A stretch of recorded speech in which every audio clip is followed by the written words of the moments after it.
Ibu tidak usah khawatir, Jumat Sabtu sudah kembali, Bu. Kata Sabto kala itu. Tapi ternyata Sabto kembali dengan kondisi tubuh yang sudah terbujur kaku.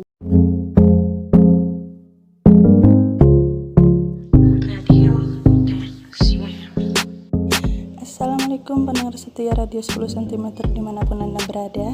Kembali lagi bersama kami untuk menghibur Anda dengan cerita-cerita menarik yang terinspirasi dari kisah nyata. Sebelum ke ceritanya, jangan lupa bahagia, jangan lupa istirahat, jangan lupa ibadah, dan tetap jaga kesehatan. Langsung aja kita dengerin ceritanya. Kali ini kami ingin menceritakan sebuah tragedi kelam yang terjadi pada tahun 2003 silam. Cerita ini dibuat bukan untuk menyinggung dan mengingatkan kenangan pahit bagi keluarga korban, tapi dibuat agar kita bisa semakin berhati-hati dalam melakukan segala hal. Karena kelalaian dapat merugikan banyak orang, bahkan dapat menimbulkan korban jiwa. Mohon maaf juga apabila ada kesalahan informasi yang disampaikan pada cerita ini. Pada tanggal 10 Oktober 2003, atau tepatnya 18 tahun lalu, terjadi tragedi kecelakaan yang sangat hebat di Jalan Raya Surabaya, Banyuwangi, kawasan Banyublugur, Situbondo, Jawa Timur. Kecelakaan ini menewaskan 54 orang. Karena lokasi kecelakaan yang tidak begitu jauh dari lokasi PLTU Paiton, maka tragedi kecelakaan ini dikenal dengan nama Tragedi Paiton. Kecelakaan ini dialami oleh siswa dan siswi Sekolah Menengah Kejuruan Yayasan Pembina Generasi Muda Yapemda sebanyak 51 orang, 2 guru pembimbing, serta 1 pemandu wisata. Sedangkan supir dan kernet bus berhasil selamat setelah melompat keluar dari bus. Jauh hari sebelum tanggal 8 Oktober 2003, Sabto Pamungkas, salah seorang korban kecelakaan tragedi Paiton ini, memohon izin pada ibunya Sulikah untuk study tour ke Bali.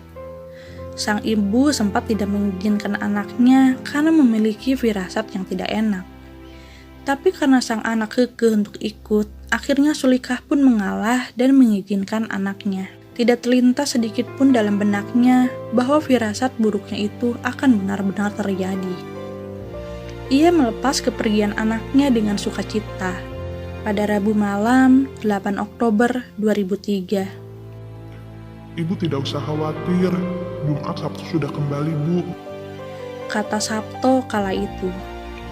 Tapi ternyata Sabto kembali dengan kondisi tubuh yang sudah terbujur kaku.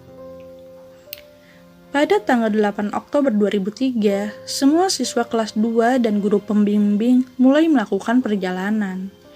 Total ada 3 bis yang mereka gunakan. Bis saling beriringan ketika memulai perjalanan itu. Para siswa dan siswi bersukacita pada malam itu. Saat keberangkatan ini, bis 3 seringkali mengalami masalah. Jendela mobil yang pecah, bahkan sampai 2 kali. Kemudian, bis tersebut pun sempat tersangkut kabel listrik. Tapi hal itu tidak menjadi kendala yang berarti. Pada tanggal 10 Oktober, rombongan Yapemda pun kembali ke Sleman, Yogyakarta. Namun nahas, ketika sampai di Jalan Raya Banyuwangi, kawasan Banyublugur, Situbondo, Jawa Timur, rombongan bis 2 yang berada di paling belakang mengalami kecelakaan. Bus 2 ini ditabrak oleh 2 truk dari sisi depan dan belakang. Dari sisi depan, sebuah truk trailer memotong jalan hingga menabrak bagian depan bus. Tak lama kemudian, disusul sebuah truk tronton yang menabrak di bagian belakang bus. Saat itu, kondisi penumpang masih selamat. Semua panik dan semua berteriak meminta tolong. Keadaannya sangat mencekam. Muncul asap dan kobaran api dari depan bus. Semua penumpang berlarian ke belakang untuk menyelamatkan diri. Namun sayang, akibat tertabrak truk tronton pada sisi belakang bus, mengakibatkan pintu belakang tidak bisa dibuka saat itu. Di dalam bus pun tidak ada apar ataupun pemecah kaca, sehingga para korban sulit untuk menyelamatkan diri. Api yang semakin besar dengan cepatnya akhirnya membakar seluruh bagian bus hingga ke belakang. Para korban yang terperangkap pun tidak bisa diselamatkan.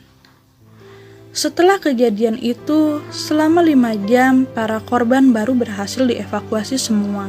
Karena rata-rata korban terjepit di dalam bus dan menumpuk di bagian belakang bus.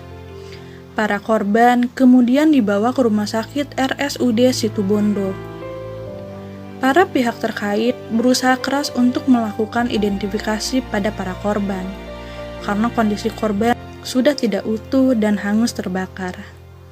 Pada tanggal 11 Oktober 2003, para korban pun diserah terimakan pada keluarganya masing-masing.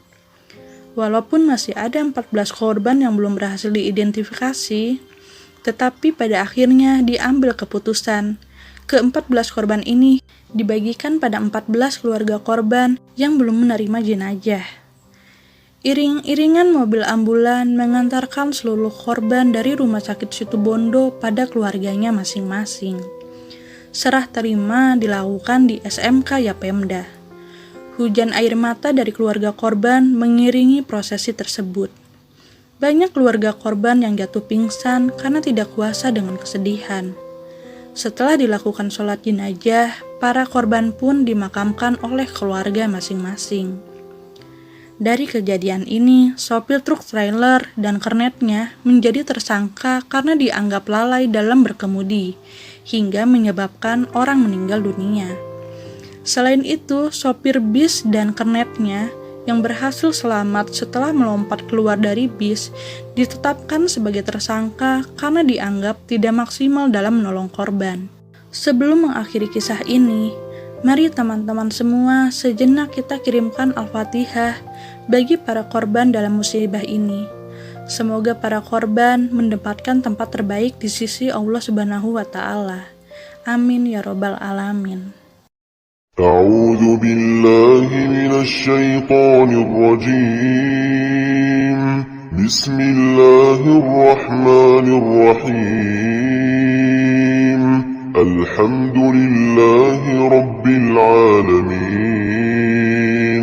الرحمن الرحيم مالك يوم الدين إياك نعبد وإياك نستعين اهدنا الصراط المستقيم صراط الذين أنعمت عليهم غير المغضوب عليهم ولا الضالين.